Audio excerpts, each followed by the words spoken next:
Good morning, dear students. Welcome in English class.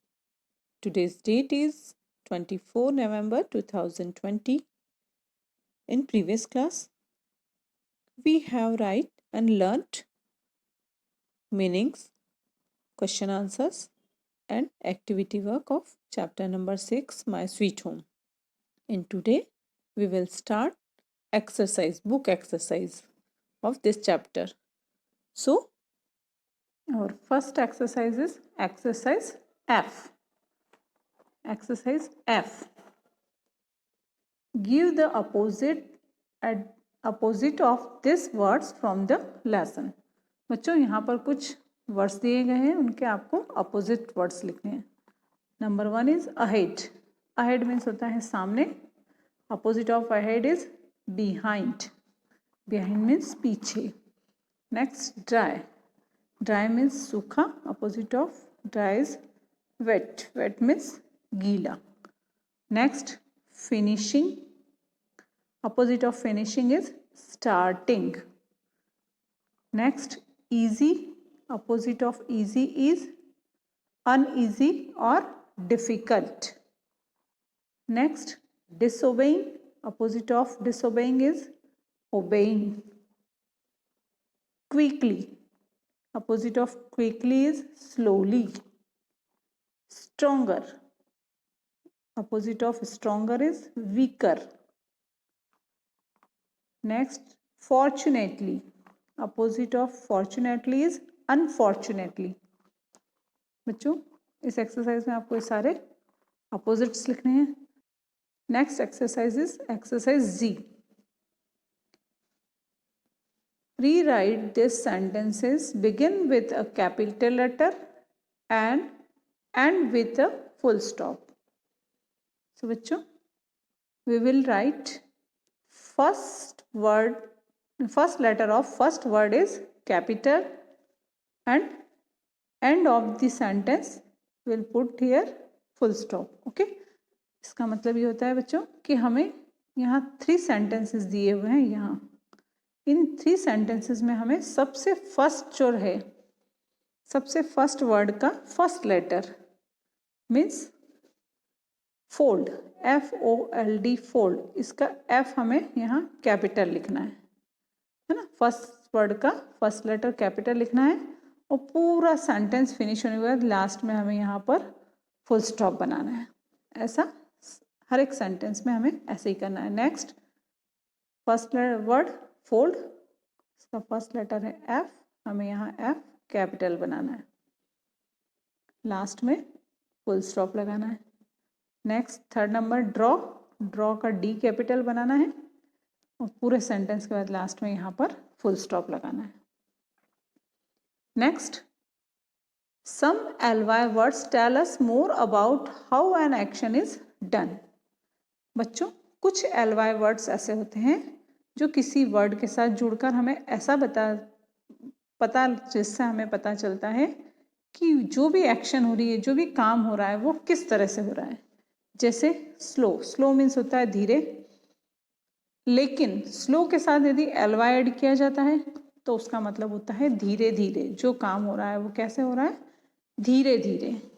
NEET. NEET means होता है सफाई और नीटली मीन्स होता है सफाई से. इसी तरह से exercise A. Circle 5 LY words in the word grid.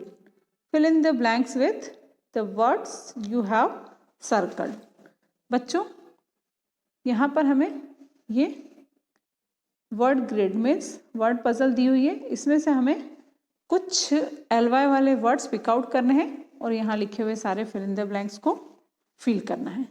First already done. Number second is Sparsh crossed the road carefully. Answer is carefully. Next, the lion roared. Answer is loudly. Next, Dipanshu arranged the toys. Answer is neatly. Next, the cat dash jumped over the wall. Answer is quickly. तो बच्चों ये word grid जो दे रखी है word puzzle, इसमें से हमने कुछ वर्ड्स पिक आउट किए हैं और इन फिल इन द ब्लैंक्स को कंप्लीट किया है। Next exercise C, rearrange the words to form a correct sentence. यहाँ पर कुछ वर्ड्स दिए गए हैं जो करेक्ट फॉर्म में अरेंज किए हुए नहीं हैं। कुछ वर्ड आगे, कुछ पीछे, कुछ सेंटर में ऐसे उल्टे पुल्टे लिखे हुए हैं। उन्हें हमें करेक्ट फॉर्म में अरेंज करके एक सुटेबल सेंटेंस बनाना है। Number 1 is the girl is a song singing. इससे सेंटेंस बनता है the girl is singing a song. Next 2 number, the floor he is dancing on. Sentence बनेगा he is dancing on the floor. Next, David was his essay learning. Sentence बनता है David was learning his essay. Next, mangoes they are eating. Sentence बनेगा they are eating mangoes. Next, teacher is in the class teaching. Sentence बनता है teacher is teaching in the class. Next, the trees are the monkeys jumping on.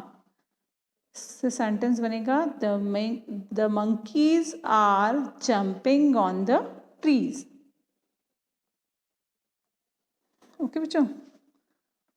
Next, our next exercise is exercise D. Pick the noun from the following sentences and write them in the given space. बच्चों यहाँ पर कुछ sentences दिए गए हैं, उनमें से हमें उन्हें रीड करना है और उसमें से नाउन पिक करना है. नाउन को ढूंढकर हमें दिए हुए स्पेस पर लिखना है. जो ब्लैंक स्पेस दिया गया है यहाँ पर हमें लिखना है. Number 1, Ajay is working in the factory. Ajay, बच्चों आप जानते हैं नाउन कौन कौन से वर्ड्स होते हैं? Naming words. जितने भी नेमिंग वर्ड्स होते हैं सारे नाउन होते हैं. It means animal, person, place और थिंग्स, इन सारे के किसी के भी नेम जो होंगे वो सारे नाउन होते हैं. तो हमें यहाँ पर एनिमल्स, पर्सन, प्लेस, थिंग, इस टाइप के कोई भी नेम यहाँ नज़र आते हैं उन्हें हमें पिक आउट करके उसके सामने दिए गए स्पेस में लिखना है. Number 1 is Ajay is working in the factory. यहाँ पर हमें अजय और फैक्ट्री 2 नाउन मिले हैं, वो हमने इसके सामने वाले स्पेस में लिख दिए. Next, Shaila is a hard working girl. Shaila and girl यहाँ सामने लिखेंगे. Next, sugar is always sweet. Sugar, sugar thing name है इसलिए यहाँ हमने शुगर लिखा. और स्वीट, स्वीट होता है बच्चों एब्स्ट्रैक्ट नाउन, भाववाचक संज्ञा. तो स्वीट भी किस में आएगा? नाउन में. यहाँ हमने इसके सामने स्वीट भी लिख दिया. Next, the police catch the criminal.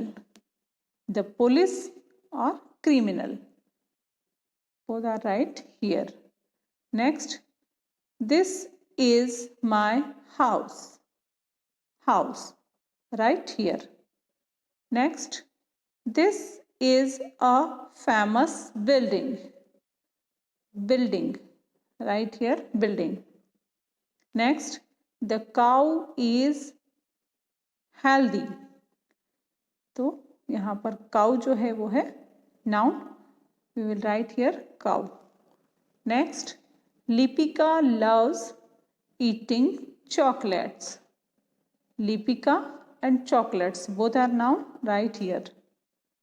Next, the painting is beautiful. Painting, write here. Next, a barber cuts our hair. Barber, we will write here barber.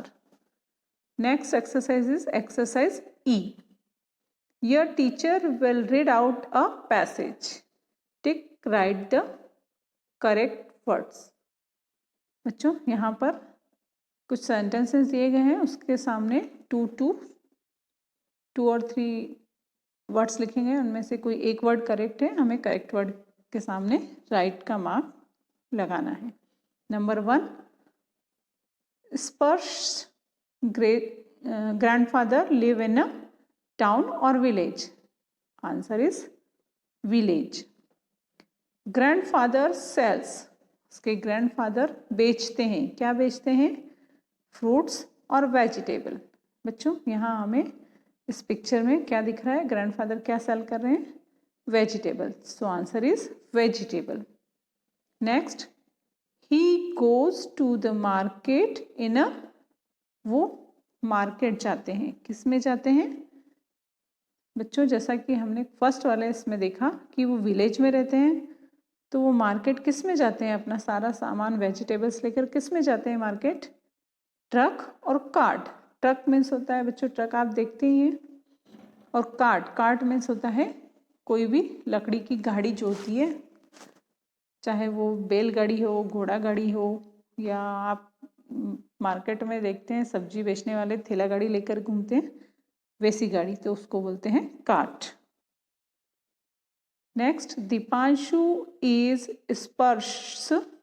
Deepanshu स्पर्श का है, कौन है? आपने लेसन में पढ़ा था दीपांशु और स्पर्श दोनों कौन थे? फ्रेंड्स थे या कजिन थे? Answer is friends.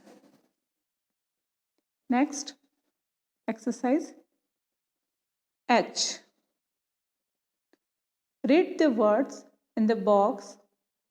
Write the things you can touch and the things you cannot touch in the correct column.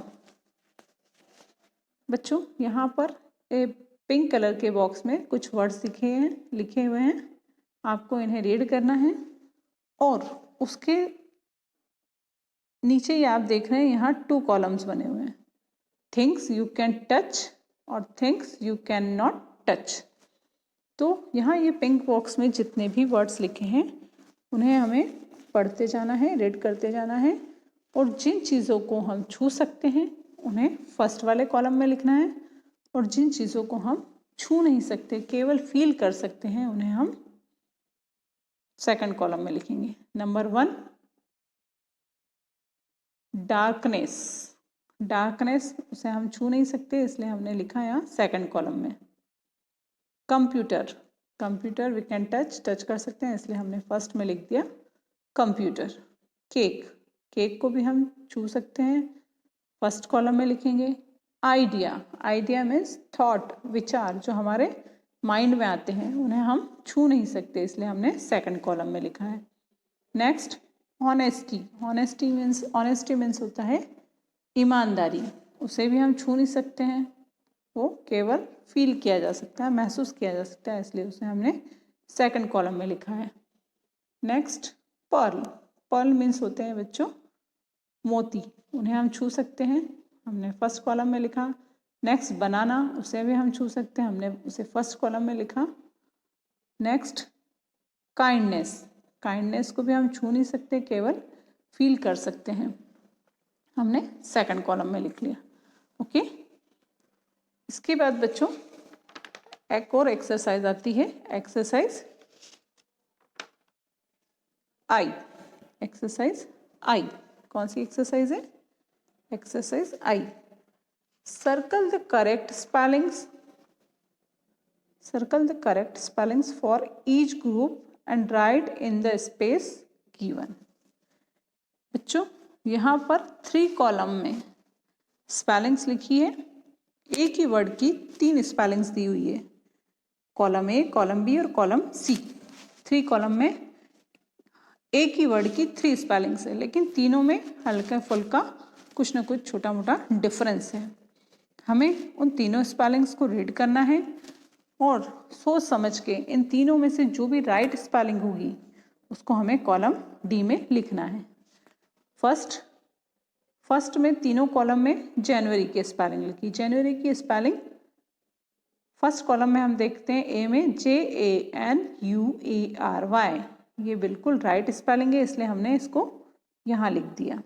ठीक है। February, FABRVERY, wrong. Next column FEBRUARY, this is right, so we will write here. Next March, March की spelling बच्चों column C में जो लिखी है वो right है, इसलिए हमने डी में उस स्पेलिंग को लिख लिया है। अप्रैल, अप्रैल की कॉलम ए वाली स्पेलिंग करेक्ट है, हमने यहाँ लिखी है। 5 नंबर मई, मई की कॉलम बी वाली स्पेलिंग राइट है, इसलिए हमने यहाँ लिखी है। 6 जून, JUNE June, first column column A वाली राइट है, इसलिए हमने यहाँ लिख दी। जुलाई, JULY भी एक कॉलम ए में राइट है, उसको भी हमने यहाँ लिख दिया। अगस्त, अगस्त की कॉलम सी वाली स्पेलिंग राइट है, इसलिए हमने यहाँ लिख दिया। नेक्स्ट सितंबर, सितंबर की फर्स्ट कॉलम की स्पेलिंग राइट है, उसको हमने एज इट इज़ यहाँ लिख दिया। नेक्स्ट अक्टूबर, अक्टूबर की कॉलम बी वाली स्पेलिंग राइट है, इसलिए हमने सेम लिख लिया। नेक्स्ट नवंबर, नवंबर की कॉलम सी यानी लास्ट कॉलम वाली स्पेलिंग राइट है, तो हमने एज इट इज़ लिख दी। नेक्स्ट एंड लास्ट दिसंबर, दिसंबर की कॉलम बी वाली स्पेलिंग राइट है, तो हमने वो स्पेलिंग एज इट इज़ यहाँ लिख दी। तो बच्चों आपको PDF से देखकर ये सारी एक्सरसाइजेस कंप्लीट करनी है। So your today's homework is complete page number 76 to 80 in book. बच्चों आज का आपका होमवर्क है, आपको चैप्टर नंबर 6 की सारी एक्सरसाइजेस बुक में कंप्लीट करना है। Okay, thank you, have a nice day.